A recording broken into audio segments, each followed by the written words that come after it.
Good morning mga kaludi. Ito muna ngayon. Yan.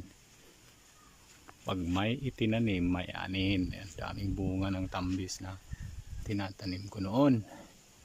Ang laki na. Tingnan nyo naman. Yan o. Sa taas. Kaso wala tayong panungkit.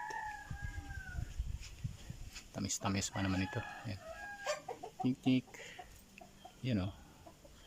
Oh. Yan sa taas. Ang dami. Yan. Actually ito minamarkot ko. Pinamarkot ko tapos tinanim natin.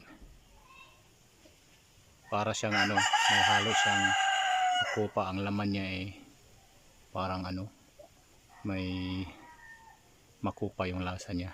Ito. Ito. Kainin natin to.